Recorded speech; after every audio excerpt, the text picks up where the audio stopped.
السلام عليكم ورحمة الله وبركاته.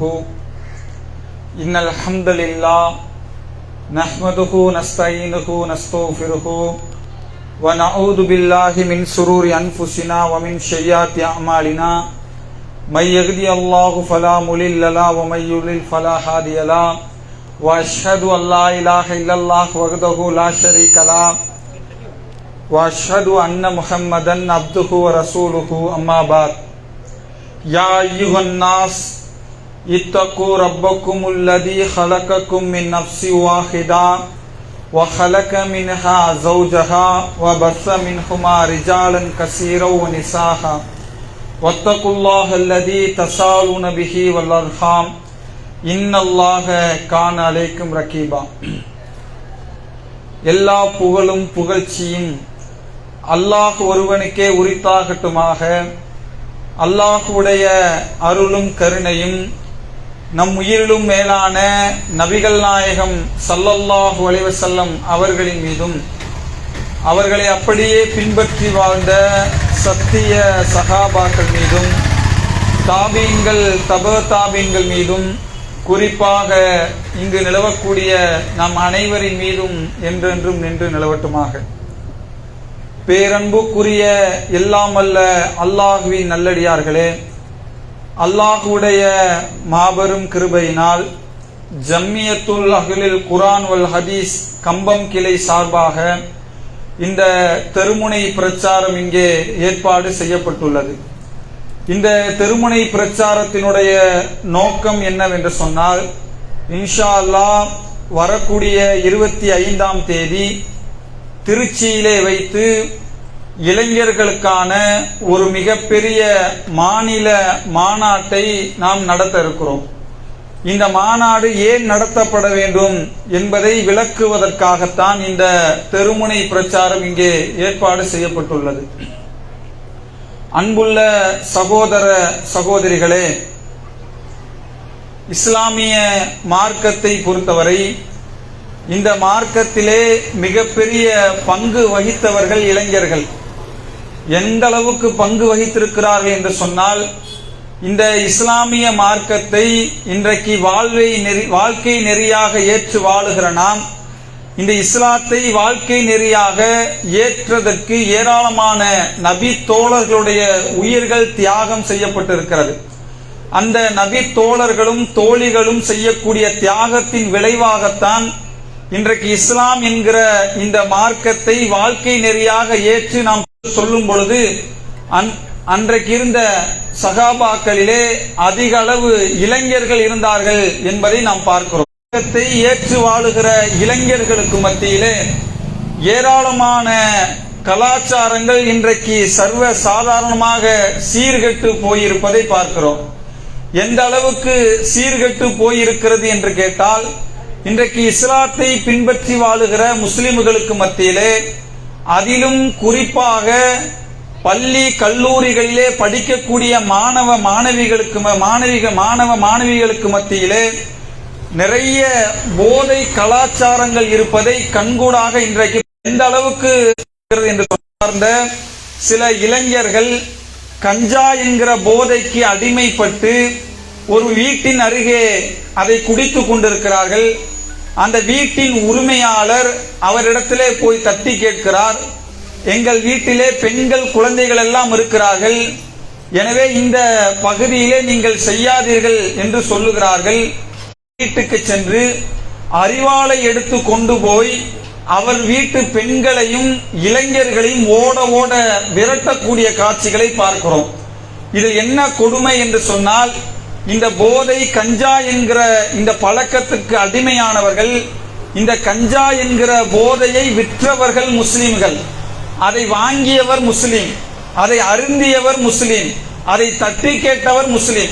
இப்படி இந்த கஞ்சா என்கிற இந்த கலாச்சாரம், அதை வாங்கியவர், அறிந்தவர், அதை தட்டி கேட்டவர் என்று எல்லா இடங்களிலுமே முஸ்லிம்கள் இருப்பதை பார்க்கிறோம். இது காவல் நிலையத்துக்கு சென்று வழக்கு பதிவு செய்யப்படுகிறது. அந்த வழக்கிலே 2 நபர்கள் மீது வழக்கு போடுகிறார்கள்.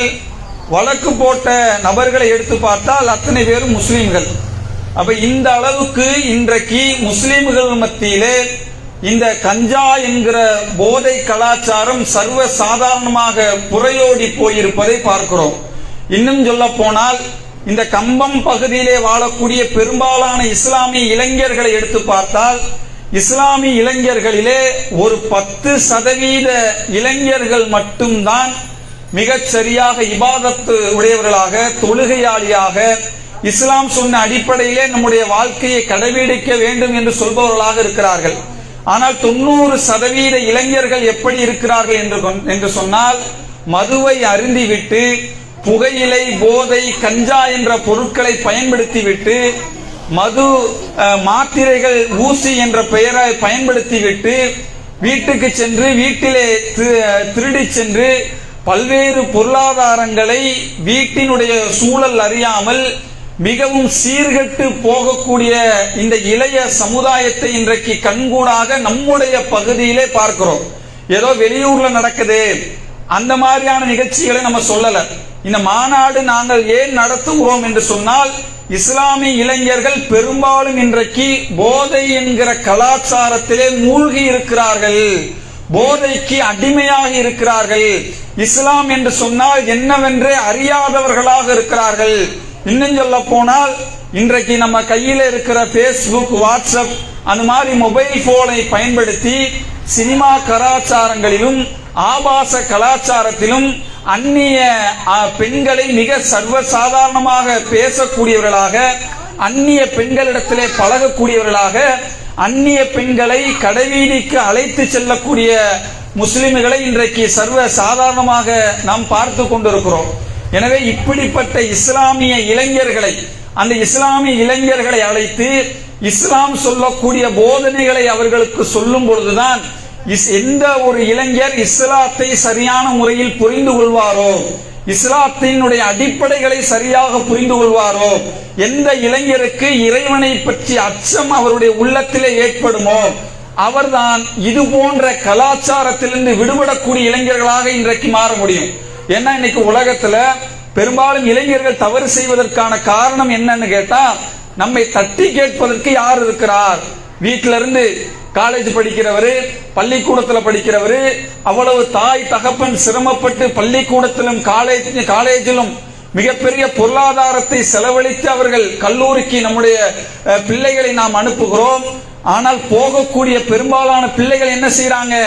கொடுக்கக்கூடிய அந்த பொருளாதாரத்தை மதுவை வாங்கி குடிக்கிறவர்களாக, புகையிலையை பயன்படுத்தக்கூடியவர்களாக, சினிமாவுக்கு செல்லக்கூடியவர்களாக, இப்படி சர்வ சாதாரணமாக இன்றைக்கு நம்முடைய இளைய சமுதாயம் போய் சென்று கொண்டிருப்பதை இன்றைக்கு கண்கூடாக பார்க்கிறோம். எனவே இதன் மூலமாக நம்முடைய இளைஞர்களை நாம் அந்த இஸ்லாத்தினுடைய அடிப்படை கல்வியை நாம் கற்றுக் கொடுக்க வேண்டும். ஏனென்று கேட்டால் இன்றைக்கு நம்முடைய இதுல பெற்றோர்களுக்கு ஒரு மிகப்பெரிய பங்கு இருக்கிறது. பெற்றோர்களாக இருக்கக்கூடியவர்கள் பிள்ளை மேல் என்ன நினைக்கிறோம்? கண்மூடித்தனமாக நம்முடைய பிள்ளைகள் மீது அன்பு வைக்கிறோம். என்னுடைய பிள்ளை, யாராவது நம்முடைய பிள்ளைகளை பற்றி தவறாக பேசினால், உங்க பிள்ளைகள் அந்த இடத்துல பார்த்தோம், ஒரு தவறான செயல் செய்து கொண்டிருந்தார், ஒரு தவறான முறையிலே ஈடுபட்டு கொண்டிருந்தார் என்று யாராவது ஒருவர் நம்முடைய பிள்ளைகளை பற்றி நம்மிடத்திலே சொன்னால் கூட நம்ம என்ன செய்யறோம்? குற்றம் சொன்னவரை தாக்கக்கூடியவர்களாக, என் பிள்ளையை பற்றி அப்படி பேசாதீங்க, என் பிள்ளையை பற்றி அப்படி சொல்லாதீர்கள் என்று சொல்லி நம்முடைய பிள்ளைகளை காப்பாற்றக்கூடியவர்களாக இன்றைக்கு மாறி இருக்கக்கூடிய பெற்றோர்களை பார்க்கிறோம். எனவே பெற்றோர்களாக இருக்கக்கூடிய நீங்கள் செய்யக்கூடிய வேலை என்ன என்று கேட்டால், நீங்கள் உங்கள் பொறுப்பிலே இருக்கக்கூடிய இளைஞர்களுக்கு, பிள்ளைகளுக்கு அல்லாஹ்விடத்திலே முதல் பொறுப்பாளியாக அல்லாஹ் உங்களிடத்திலே மறுமையிலே விசாரிப்பான். ஏன்னா இந்த பிள்ளைகளை அல்லாஹ் ரப்புல் ஆலமீன் இன்றைக்கு நம்மிடத்திலே அல்லாஹ் ரப்புல் ஆலமீன் அமானிதமாக அல்லாஹ் நம்மிடத்திலே அந்த பிள்ளைகளை நமக்கு கொடுத்திருக்கிறான். அந்த பிள்ளைகள் குறித்து நாளை மறுமையிலே அல்லாஹ்விடத்திலே நம்மிடத்திலே விசாரணை அல்லாஹ் ரப்புல் ஆலமீன் செய்வான். எப்படி அல்லாஹ் செய்வான்? நீ உலகத்துல வாழும் பொழுது உனக்கு அமானிதமாக நான் பிள்ளைகளை கொடுத்திருந்தேனே, அந்த பிள்ளைகளை நீ எப்படி வளர்த்தாய், அந்த பிள்ளைகளை எப்படி பராமரித்தாய், அந்த பிள்ளைகளுக்கு நீ இஸ்லாத்தை சொல்லிக் கொடுத்தாயா, அந்த பிள்ளைகளை மார்க்க அடிப்படையிலே வளர்த்தாயா என்று ஒவ்வொரு பெற்றோரும் நாளை அல்லாஹ்விடத்திலே பதில் சொல்ல கடமைப்பட்டிருக்கிறோம் என்பதை நாம் ஒவ்வொருவருமே புரிந்து கொள்ள வேண்டும். இன்றைக்கு இருக்கக்கூடிய பெற்றோர்களை பார்க்கிறோம். இன்றைக்கு இருக்கக்கூடிய பெற்றோர்களாக இருக்கக்கூடிய நம்முடைய பிள்ளைகளுக்கு எதை கொடுக்க வேண்டும் என்று ஆசைப்படுகிறோம் தெரியுமா? இந்த உலகத்திலே அழிந்து போகிற, இந்த உலகத்தையே தூக்கி சாப்பிடுகிற உலக கல்விக்கு இன்றைக்கு அதிகமான முக்கியத்துவம் கொடுக்கக்கூடிய பெற்றோர்களை இன்றைக்கு சர்வசாதாரணமாக பார்க்கிறோம். நம்முடைய பிள்ளைகள் டாக்டர் ஆகணும், நம்முடைய பிள்ளைகள் இன்ஜினியர் ஆகணும், நம்முடைய பிள்ளைகள் வெளிநாடுகளுக்கு சென்று உயர்ந்த படிப்புகள் எல்லாம் படித்து லட்சங்களிலே கோடிகளிலே சம்பாதிக்க வேண்டும். எனவே அதுக்கு தேவையான கல்வி எதுவோ அந்த கல்விக்கு இன்றைக்கு லட்சங்களை கோடிகளை செலவழிக்க நாம் தயாராக இருக்கிறோம். எத்தனையோ தனியார் பள்ளிக்கூடங்களிலே சின்னஞ்சிறு எல்கேஜி யூகேஜியாக இருந்தால் கூட வருடாந்திர அந்த தொகை 30,000, 35,000, 50,000 இருந்தால் கூட அந்த இடத்துல என் புள்ள போனோம், நிறைய நுனிநாக்களே ஆங்கிலம் பேச வேண்டும், ஹிந்தி பேச வேண்டும், கராத்தே கற்றுக்கொள்ள வேண்டும் என்று உலகத்திலே எதுவெல்லாம் இருக்கிறதோ, எதுவெல்லாம் மக்கள் மிகைப்படுத்தி பேசுவார்களோ, எதுவெல்லாம் உலகத்திலே பொருளாதாரத்தை அவனுக்கு பெற்று தருமோ, இப்படி உலக கல்விக்கு முக்கியத்துவம் கொடுத்திருக்கிற கூடிய பெற்றோர்களை பார்க்கிறோம். மார்க்க கல்விக்கு நம்முடைய பெற்றோர்களை நாம் பெற்றோர்களாக இருக்கக்கூடிய நாம் நம்முடைய குழந்தைகளுக்கு மார்க்க அடிப்படையிலே அந்த குழந்தை வளர வேண்டும் என்பதற்காக நம்முடைய பிள்ளைகளை எவ்வளவு மணி நேரங்கள் தயாரிக்கிறோம். பெற்றோர்களாக இருக்கக்கூடிய நாம் ஒவ்வொருவருமே சுய பரிசோதனை செய்யணும். நம்முடைய பிள்ளைகளை உலக கல்விக்காக அனுப்புகிறோம். எப்ப? காலையிலே 7 மணிக்கு அனுப்புகிறோம். 7 மணிக்கு எழுந்திருத்தால்தான் குளிச்சு ட்ரெஸ் போட்டு தயாராகி நல்ல சீவி சிங்காரிச்சு அவருக்கு பவுடர் அடிச்சு அவரை கொண்டு போய் வண்டியில அழுங்காம குலுங்காம பல லட்சம் ரூபாய் அந்த பள்ளிக்கூடத்திலே கட்டி அவரை கொண்டு போய் காலையில விட்டுருவோம். அதுக்கு தேவையான உணவுகளை கூட நம்ம கொண்டு போய் கொடுத்து விடுவோம். எத்தனை மணி வரையும்? 4 மணி 5 மணி வரையும் அந்த பிள்ளைகள் என்ன செய்வாங்க? உலக கல்வியை படிப்பதற்காக. நோக்கம் என்ன?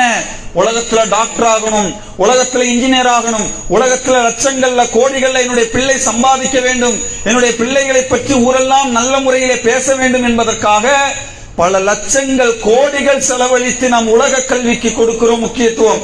மார்க் அடிப்படையிலே அல்லாஹ் உங்களை எந்த இடத்திலும் உலக கல்வியை கற்கக்கூடாது என்று அல்லாஹ் சொல்லவில்லை. உங்கள் குழந்தைகளை மருத்துவராக கூடாது என்று அல்லாஹ் சொல்லவில்லை. உங்கள் குழந்தைகள் இன்ஜினியராக வேண்டாம் என்று அல்லாஹ் சொல்லவில்லை. உங்கள் குழந்தைகள் பொருளாதாரத்தை சம்பாதிக்க வேண்டாம் என்று அல்லாஹ் சொல்லவில்லை. என்ன அல்லாஹ் சொல்லுகிறான் என்று கேட்டால், இதையெல்லாம் மார்க்கத்தை மறந்து அவர்கள் தேடிவிட வேண்டாம், மார்க்கத்தை விட்டுவிட்டு மருத்துவம் படித்து விட வேண்டாம், மார்க்கத்தை விட்டுவிட்டு அவன் இன்ஜினியரிங் படித்து விட வேண்டாம், மார்க்கத்தை விட்டுவிட்டு மற்ற உலக கல்வியிலே அவன் கவனம் செலுத்தி விட வேண்டாம். அவனுடைய அடிப்படை மார்க்க கல்வியை இருக்கும் என்று சொன்னால் உலகத்திலே அவன் எந்த மூலைக்கு சென்றாலும் அவன் ஒரு சமூக பொறுப்பாளனாக, குடும்பத்துக்கு உழைக்கக்கூடியவனாக, பெற்றோரை பேணக்கூடியவனாக, சமுதாயத்துக்கு உழைக்கக்கூடியவனாக, இப்படி அவன் எல்லா நிலைகளிலும் மாறி போவான் என்று சொல்லி அல்லாஹ் ரப்பல் ஆலமீன் பல்வேறு இடங்களிலே வலியுறுத்துவதை பார்க்கிறோம். எனது அருமை பெற்றோர்களே, இன்றைக்கு நான் இந்த செய்தியை சொல்லுகிறேன். நம்முடைய குழந்தைக்கு இப்படியெல்லாம் உலக கல்விக்கு முக்கியம் கொடுக்கிற நாம் மார்க்க கல்வி, குறிப்பாக நம்முடைய பிள்ளைகள் சிறு வயதிலே நம் மக்தப் மதர்சா என்ற பெயரிலே ஒவ்வொரு மஹல்லாக்களிலும் வைத்து நடத்துகிறார்கள், மதர்சாக்களிலே வைத்து நடத்துகிறார்கள். அந்த மதர்சாவுக்கு இந்த சமுதாயம் முக்கியத்துவம் கொடுக்கிற முக்கியத்துவத்தை சிந்தித்து பாருங்கள். எந்த அளவுக்கு கொடுக்கிறாங்க? மாலை வந்து விட்டால் 5 மணி 6 மணிக்கு நம்முடைய பிள்ளை, 4 மணிக்கு காலையில 10 மணிக்கு போன பிள்ளை, உலக கல்விக்காக சென்றிருக்கக்கூடிய பிள்ளை மாலை 5 மணிக்கு வீடு திரும்புகிறது. என்ன செய்யறோம்? புள்ள நல்லா படிச்சு டயர்டாகி களைப்பிலே வந்திருக்கிறார், அதனால அவருக்கு ரெஸ்ட் விடுவார்கள். ஒரு அரை மணி நேரம் ரெஸ்ட் விடுவாங்க. அடுத்து என்ன? டியூஷன். காலையில 10 மணிக்கு போனவர் மாலை 4 மணிக்கு கிட்டத்தட்ட 10 மணி நேரம் அதே உலக படிப்பு என்று உலக படிப்பை சொல்லி கொடுத்து வந்திருக்கிறோம். மீண்டும் என்ன? அதே உலக படிப்புக்காக டியூஷன். எத்தனை மணி நேரம்? 1 மணி நேரம் டியூஷன், 1.5 மணி நேரம், 2 மணி நேரம். இன்னும் சொல்ல போனால் மதரசாவுக்கு சில பெற்றோர்கள் அனுப்புகிறார்கள். எதற்காக? ஒரு பேருக்காக, ஒரு சடங்குக்காக. ஒரு அரை மணி நேரம் 3/4 மணி நேரம் ஒரு மதரசாவுக்கு தன்னுடைய பிள்ளைகளை அனுப்புவதற்கு கூட இன்றைக்கு நாம் மரம் வராத பெற்றோர்களை பார்க்கிறோம். இன்னும் சொல்ல போனா அவ்வளவு சீரி சிங்காரிச்சு, அவ்வளவு பவுடர் அடிச்சு, அவ்வளவு புத்தாடைகள் எல்லாம் உடுத்தி பள்ளிக்கூடத்துக்கு அனுப்புகிற நாம் மதரசாவுக்கு அனுப்பக்கூடிய பிள்ளைகளை பார்த்தா பையன் சரியான ஆடை உடுத்திருக்க மாட்டான், சரியாக முகத்தை சீவி இருக்க மாட்டான், சரியான மற்ற வேலைகளை அவன் செய்திருக்க மாட்டான். ஏதோ எடுத்தோ கவர்த்தோ ஏதோ பேருக்கு மதரசாவுக்கு போடா அப்படின்னு காலையில இந்த மாதிரி எந்த ஒரு சிங்காரிப்பும் இல்லாமல் எந்த ஒரு கவனமும் இல்லாமல் சர்வ சாதாரணமாக ஒரு அரை மணி நேரம் போய் மதரசாவில் இருந்துட்டு வந்தாரே, அது பெரிய ஒரு தியாகமாக பார்க்கிறோம். அதே போல இன்றைக்கு இந்த மதரசா என்கிற இந்த இந்த மார்க்க கல்விக்கு நம்மிடத்திலே மதிப்பு இல்லை. அறிந்து கொள்ளுங்கள், நீங்கள் இந்த உலக வாழ்க்கையிலே உங்கள் பிள்ளைகளுக்கு என்னதான் நீங்கள் உலக கல்வியை கொட்டி கொட்டி கோடிகளில் சம்பாதிக்கக்கூடிய கல்வியை நீங்கள் கற்றுக் கொடுத்தாலும் நாளைக்கு உங்கள் பிள்ளையிடத்திலே மார்க்கம் இல்லை, அல்லாஹ்வை பற்றி அச்சம் இல்லை, அல்லாஹ்வை பற்றி பயம் இல்லை என்று சொன்னால் உங்களை கொண்டு போய் முதியோர் இல்லத்திலே தள்ளிவிடக்கூடிய பிள்ளைகளாக இன்றைக்கு எத்தனையோ பிள்ளைகள் மாறி இருக்கிறார்கள். இவ்வளவு செலவழிச்சு கோடி கோடியா கொட்டி உங்களை பிள்ளைகளை வளர்த்த நீங்கள் ஒரு காலத்தில் எந்த காசுக்காக பணத்துக்காக மார்க்க கல்விக்கு இல்லாமல் உலக கல்விக்கு முக்கியத்துவம் கொடுத்தீர்களோ அதே உலகத்துக்காக உலகத்திலே பொருள் தேடுவதற்காக அவன் பார்க்க வேண்டிய அந்த பெற்றோர்களை எல்லாம் முதியோர் இல்லத்துக்கு அனுப்பக்கூடிய பிள்ளைகளை பார்க்கிறோம். எனவே எனது அருமை பெற்றோர்களே, இன்றைக்கு இருக்கக்கூடிய இளைய சமுதாயம் மிக மோசமான ஒரு காலத்திலே வாழுகிறோம். நபிகள் நாயகம் ஸல்லல்லாஹு அலைஹி வஸல்லம் அவர்கள் சொன்னார்கள், ஒரு காலம் வரும், அந்த காலம் எப்படி இருக்கும் என்று கேட்டால், காலையிலே ஈமான் கொண்டிருப்பவர் மாலையிலே அவர் காபீராகி விடுவார், ஈமான் அவரிடத்தில் இருக்காது. ஈமானை பிடித்திருப்பது என்பது கையிலே நெருப்பை வைத்திருப்பதை போன்று இருக்கும் என்று சொன்னார்கள். அதுபோல ஒரு காலத்திலே ஒரு நவீன சூழலிலே வாழுகிறோம். நம்முடைய கண்காணிப்பில் இருக்கக்கூடிய நம்முடைய பிள்ளைகள் அது சிறு வயதாக இருந்தாலும் 3 வயசு 4 வயசு 10 வயசு 12 வயசு ஒரு குறிப்பிட்ட வயது வரைக்கும் தான் நம்முடைய பிள்ளைகள் நம்முடைய சொல் பேச்சு கேட்டு நடக்கக்கூடிய பிள்ளைகளாக இன்றைக்கு இருப்பார்கள். எனவே அந்த வயதிலிருந்தே அவர்களுக்கான மார்க்க கல்வியினுடைய அவசியத்தை அவர்களுக்கு உணர்த்த வேண்டும். இறைவனுடைய தண்டனைகளை பற்றி அவருக்கு சொல்ல வேண்டும், இறைவனுடைய எச்சரிக்கைகளை பற்றி சொல்ல வேண்டும். இறைவன் சொன்ன இறையச்சம் அடிப்படையிலான இஸ்லாம் பற்றியான நம்பிக்கைகளை அடிப்படைகளை அந்த பிள்ளைகளுக்கு நாம் சொல்லி வளர்த்தோம் என்று சொன்னால் அவர்கள் இந்த உலகத்திலே மிகச்சிறந்த பிள்ளைகளாக மாறுவார்கள். பெற்றோர்களை கைகளிலே தாங்கக்கூடிய பிள்ளைகளாக மாறுவார்கள். பெற்றோர்களுக்கு என்று சொன்னால் துடிதுடித்து போகக்கூடிய பிள்ளைகளாக மாறுவார்கள். அவர்கள் இந்த சமுதாயத்துக்கு பயன்படக்கூடிய பிள்ளைகளாக மாறுவார்கள். யாரெல்லாம் இறைவனைக்கு அஞ்சி இந்த உலகத்திலே வாழுகிறார்களோ அந்த பெற்றோர்களுக்கும் அந்த குடும்பத்துக்கும் அந்த குடும்பத்திலே சுற்றி வாழக்கூடிய எல்லா மக்களுக்கும் ஒரு சிறந்த பிள்ளையாக இந்த சமுதாயத்திலே அவர்கள் அடையாளம் காட்டப்படுவார்கள். எனவே பெற்றோர்களாக இருக்கக்கூடிய நாம் நம்முடைய பிள்ளைகளுக்கு என்ன உலக கல்வியை கொடுத்தாலும் சரி, அது மார்க்க கல்வியின் அடிப்படையிலே அந்த உலக கல்வி கொடுக்கவில்லை என்று சொன்னால் இந்த உலகம் என்பது ஒரு குப்பைக்கு சமமானதாக நபிகள் நாயகம் ஸல்லல்லாஹு அலைஹி வஸல்லம் அவர்கள் சொன்னார்கள். இந்த உலகம் ஒன்றும் நிரந்தரம் இல்லை. இந்த உலகத்திலே நாம் யாரும் நிரந்தரமாக இருக்க போவதும் இல்லை. நபி ஸல்லல்லாஹு அலைஹி வஸல்லம் அவர்கள் சொன்னார்கள், இந்த உலக வாழ்க்கை எப்படிப்பட்டது தெரியுமா? ஒரு கடல் இருக்கிறது, கடலிலே ஒரு கையை விடுகிறீர்கள், அந்த கையிலே நீர் எவ்வளவு ஒட்டி கொண்டிருக்குமோ அதுதான் இந்த உலக வாழ்க்கை, ஒட்டுமொத்த கடலும் அருமை வாழ்க்கை என்று நபிகள் நாயகம் ஸல்லல்லாஹு அலைஹி வஸல்லம் அவர்கள் சொல்லுவதை பார்க்கிறோம். மேலும் சொன்னார்கள், இந்த உலகத்திலே வாழுகிற நீங்கள் விரும்பியபடி பெரிய வீடு கட்டணும், பங்களா கட்டணும், சம்பாதிக்கணும், கோடிகளிலே புரளணும், தேவையான எல்லாவற்றையும் அனுபவிக்கணும். அதனால மார்க்கத்திலே சொல்லப்பட்ட எத்தனையோ விஷயங்களுக்கு மாற்றமாக நடக்கக்கூடியவர்களாக இருந்தால் நபி ஸல்லல்லாஹு அலைஹி வஸல்லம் அவர்கள் சொன்ன எச்சரிக்கையை கேளுங்கள். நபி ஸல்லல்லாஹு அலைஹி வஸல்லம் அவர்கள் சொன்னார்கள், இந்த உலகத்திலே ஒரு முஸ்லிம் எப்படி வாழ வேண்டும் தெரியுமா? இந்த உலகத்திலே நீங்கள் வாழ்வதாக இருந்தால் ஒரு அந்நியனை போன்று இந்த உலகத்திலே வாழுங்கள், ஒரு வழிபோக்கனை போன்று இந்த உலகத்திலே வாழுங்கள் என்று நபிகள் நாயகம் ஸல்லல்லாஹு அலைஹி வஸல்லம் அவர்கள் சொல்வதை பார்க்கிறோம். எனவே இந்த உலக வாழ்க்கை என்பது அற்பமானது. அல்லாஹ் திருமறை குர்ஆனிலே சொல்லுகிறான், இன்னமல் ஹயாத்தத் துன்யா லஐபு வலஹு. அறிந்து கொள்ளுங்கள். யார் சொல்வது? யார்?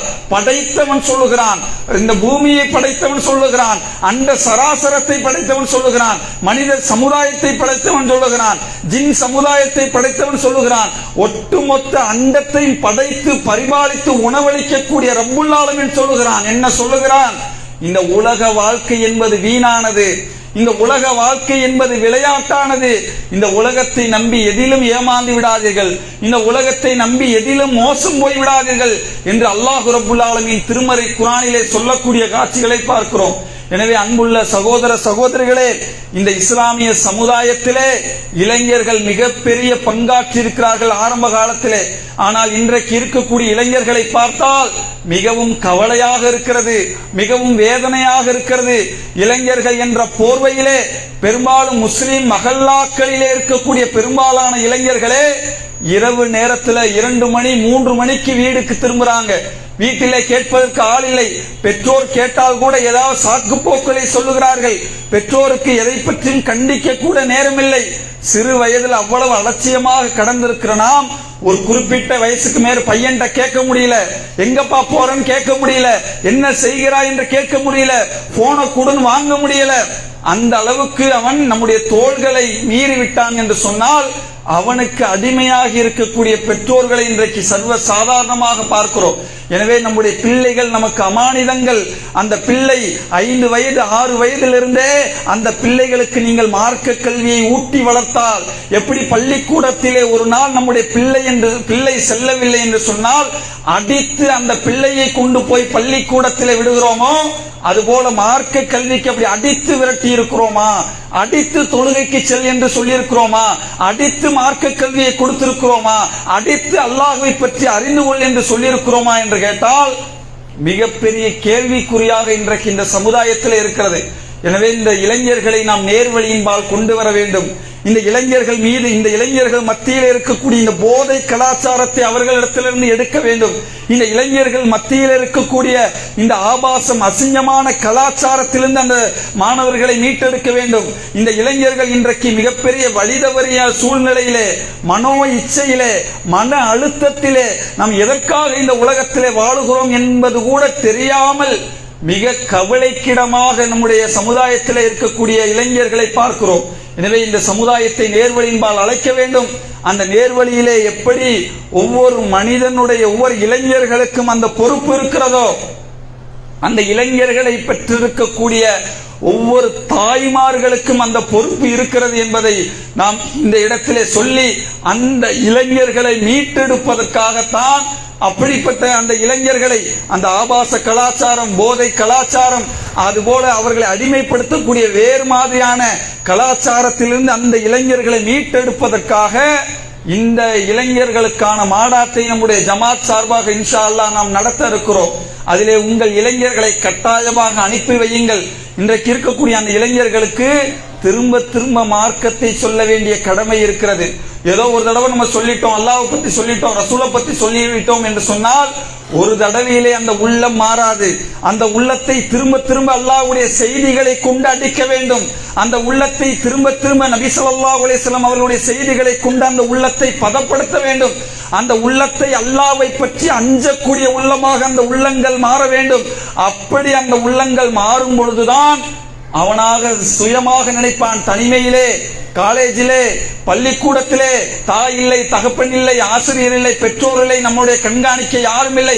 எனவே மது அடிக்கலாம், மாத்திரை குடிக்கலாம், வேறு மாதிரியான அசிங்கத்தை பார்க்கலாம், ஆபாசத்தை பார்க்கலாம், என்ன வேண்டுமானாலும் செய்யலாம். நம்முடைய கண்காணிக்க நம்ம யார் இருக்கிறார்கள் என்பதை நோக்கமாக கொண்டுதான் இன்றைக்கு இளைஞர்களாக இருக்கக்கூடியவர்கள் தவறு செய்கிறார்கள். அதே தனிமையிலே அல்லாஹ்வை பற்றி அச்சம் அந்த இளைஞருக்கு வந்தால், நான் மது அடித்தால், நான் புகையிலை பிடித்தால், நான் ஆபாச காட்சிகளை பார்த்தால், நான் என் பெற்றோரை திட்டினால் அல்லது வேறு மாதிரியான தவறுகளை செய்தால் என்னை படைத்த ரப்புல் ஆலமீன் என்னை கண்காணிக்கிறான். என்னுடைய நன்மை தீமைகளை அவன் பதிவு செய்கிறான். நான் மரணத்துக்கு பிறகு கட்டாயமாக எழுப்பப்பட்டு இந்த உலக வாழ்க்கை குறித்து நான் விசாரிக்கப்படுவேன். தனிமையிலே, இந்த நேரத்திலே, இந்த நொடியிலே, இந்த நிமிடத்திலே நான் என்ன செய்வேன் என்பதை என் ரப்புல் ஆலமீன் கண்காணித்துக் கொண்டே இருக்கிறான் என்ற அச்ச உணர்வு அந்த இளைஞனுடைய உள்ளத்திலே வந்தால் அந்த இளைஞன் தவறு செய்வதற்கு தூண்டுமா? அப்ப சிந்திச்சு பாருங்க. பெற்றோர்களாக இருக்கக்கூடிய நாம் முதலிலே நம்முடைய பிள்ளைகளுக்கு கொடுக்க வேண்டிய கல்வி இறையச்சம், அல்லாஹ்வை பற்றியான கல்வியை கொடுக்க வேண்டும். அல்லாஹ்வை பற்றியான பயத்தை கொடுக்க வேண்டும். அல்லாஹ் தவறு செய்தால் எப்படி தண்டனை தருவான் என்ற இறையச்சத்தையும் ஈமானையும் அந்த நம்முடைய பிள்ளைகளுக்கு நம்ம கொடுத்து வளர்க்கும் பொழுதுதான் அந்த குழந்தை சாலிகான பிள்ளையாக, தொழுகையை கடைபிடிக்கக்கூடிய பிள்ளையாக, பெற்றோரை பேணக்கூடிய பிள்ளைகளாக, பெற்றோர் சொல் பேச்சு கேட்கக்கூடிய பிள்ளைகளாக, அந்த பிள்ளை நாளை மறுமையிலே நமக்கு சிபாரிசு செய்யக்கூடிய பிள்ளைகளாக மாறும். நபிகள் நாயகம் ஸல்லல்லாஹு அலைஹி வஸல்லம் அவர்கள் சொன்னார்கள், ஒரு மனிதன் இந்த உலகத்திலே மரணித்து விட்டால் அவனிடத்திலே 3 பின்தொடரும் என்று சொன்னார்கள். உலகத்தில் ஒரு மனுஷன் மௌத்தாயிட்டானா அவனை சொத்து சுகம் பின்தொடராது, அவன் உறவினர்கள் பின்தொடர மாட்டார்கள், அவன் உலகத்தில் எந்த பதவியில் இருந்தாலும் அந்த பதவி அவனை பின்தொடராது. இந்த உலகத்திலே ஒரு அடியான் மரணித்து விட்டால் 3 விஷயங்கள் அவனை பின்தொடரும் என்று சொன்னார்கள். முதலாவது சொன்னார்கள் பயனுள்ள கல்வி என்று சொன்னார்கள். ஒரு அடியான் அவன் உலகத்திலே வாழும் பொழுது 4 மக்களை காண கல்வியை கொடுத்திருந்தால், நல்ல விஷயங்களை அவன் சொல்லியிருந்தால், அவன் சொல்லி அந்த மக்கள் கடைபிடித்திருந்தால், நான் மரணித்திருந்தாலும் நான் சொன்ன செய்தியை கேட்டு ஒருவர் நடக்கிறார் என்று சொன்னால் அந்த நன்மையை அல்லாஹ் தருவான் என்று சொன்னார்கள். இரண்டாவதாக சொன்னார்கள் நிலையான தர்மம் என்று சொன்னார்கள். நான் மரணித்து விட்டாலும் நான் இந்த உலகத்திலே வாழும் பொழுது நிலையான தர்மமாக ஒரு கிணறு வெட்டுகிறேன், ஒரு நிழல் குடை அமைக்கிறேன், அல்லது ஏழைகளுக்கு தேவையான என் மரணத்துக்கு பிறகும் அதன் மூலமாக மக்கள் நன்மை அடைகிறார்கள், பள்ளிவாசலுக்கு உதவி செய்கிறேன் என்று வைத்துக் கொள்ளுங்கள். நான் மௌத்தா போயிட்டாலும் அந்த பள்ளிவாசல் யார் தொழுவாரோ, அந்த கிணற்றிலிருந்து யார் தண்ணீர் எடுப்பாரோ, அந்த நிழல் குடையிலே யாரெல்லாம் நிழலுக்காக ஒதுங்குவார்களோ அந்த நன்மைகள் எல்லாம் நான் மரணித்தாலும் என்னுடைய மண்ணறையிலே அந்த நன்மைகளை எழுதப்படும். இரண்டாவதாக சொன்னார்கள். மூன்றாவதாக நபிகள் நாயகம் ஸல்லல்லாஹு அலைஹி வஸல்லம் சொன்னார்கள், நீங்கள் மரணித்தாலும் உங்களை பின்தொடரக்கூடிய நன்மை ஒரு அடியான், ஒரு பிள்ளை தன்னுடைய தந்தைக்காக செய்யக்கூடிய துவா, தன்னுடைய தாய்க்காக செய்யக்கூடிய துவா இருக்கு பாருங்க, அது மரணித்தாலும் அந்த துவா அந்த அடியானை பின்தொடரும் என்று சொன்னார்கள். நீங்க சிந்திச்சு பாருங்க, நம்முடைய பிள்ளைகளை எத்தனையோ ஆசைகளோடு கனவுகளோடு உலக கல்வியிலே படிக்கிற நாம் மார்க்கத்தை சொல்லி கொடுக்காவிட்டால் நம்ம மௌத்தா போனால் நமக்காக கேட்பானா? கேட்பான். என்ன கேட்பான்? 3ஆவது நாள் ஃபாத்தியா ஓதிட்டு முடிஞ்சிருவார், 40 நாள் ஃபாத்தியா ஓதிட்டு முடிஞ்சிருவார். இதைத்தான் இன்னைக்கு சமுதாயத்தில் சொல்லி வைத்திருக்கிறோம். ஆனால் ஒவ்வொரு நேர தொழுகையிலும் அல்லாஹ்வுக்காக கையேந்தி, யா அல்லாஹ், என் பெற்றோர் நான் சிறு வயதாக இருந்த பொழுது எப்படி என்னை சுமந்து கஷ்டப்பட்டு சிரமப்பட்டு என்னை பெற்றெடுத்து என்னை இந்த உலகத்திலே வளர்த்து ஆளாக்கினார்களோ அந்த பெற்றோருடைய பாவத்தை மன்னித்து விடு, அந்த பெற்றோருக்கு சுவனத்தை கொடு, அந்த பெற்றோருக்காக நரகத்திலிருந்து பாதுகாப்பு கொடு என்று நம்முடைய பிள்ளை ஒவ்வொரு நேர தொழுகையிலும் கேட்க வேண்டும் என்று சொன்னால் அந்த பிள்ளை தொழுகையாளியாக இருக்கக்கூடிய பிள்ளையாக நாம் வளர்த்திருக்க வேண்டும். அந்த பிள்ளை சாலிகான பிள்ளையாக நாம் வளர்த்திருக்க வேண்டும். அந்த பிள்ளை அல்லாஹ்விடத்திலே கையேந்தி கேட்டு கண்ணீர் விடக்கூடிய பிள்ளையாக நாம் வளர்த்திருக்க வேண்டும். அந்த பிள்ளை இறையச்சமுடைய பிள்ளையாக நாம் வளர்த்திருக்க வேண்டும். அந்த பிள்ளைக்கு தெரிந்திருக்க வேண்டும், நான் என்னுடைய பெற்றோர் மரணித்ததற்கு பிறகு என்னுடைய துஆவை அல்லாஹ் அங்கீகரிக்கிறான். எனவே என் பெற்றோர் மரணித்ததிலிருந்து ஒவ்வொரு நேர தொழுகையிலும் என் பெற்றோருக்காக நான் கேட்பேன் என்ற அறிவு அந்த பிள்ளைக்கு இருந்திருந்தால் ஒவ்வொரு நேர தொழுகையிலும் கையேந்தக்கூடிய பிள்ளையாக அந்த பிள்ளை இருந்திருக்க வேண்டும். ஒவ்வொரு பெற்றோரும் நம்முடைய பிள்ளைகளை கேட்போம். இந்த நேரத்தில் பெற்றோர்களாக இருக்கக்கூடிய நாம் மரணித்து விட்டால் என் பிள்ளை எத்தனை நேர தொழுகையிலே எனக்காக கையேந்துவான், எனக்காக கண்ணீர் சிந்துவான், எனக்காக தொழுது அல்லாஹ்விடத்தில் மன்றாடி என் பெற்றோருக்கு சுவனத்தை கொடு, என் பெற்றோரை நரகத்திலிருந்து காப்பாற்று, என் பெற்றோருக்கு அமைதியை கொடு என்று என்னுடைய பிள்ளை எனக்காக எத்தனை கபரிலிருந்து காப்பாற்று என்று கேட்பான். இந்த நிமிஷம் மௌத்துட்டா என் பிள்ளை கேட்பான்னு எத்தனை பெற்றோர்களால் அதை சொல்ல முடியும்?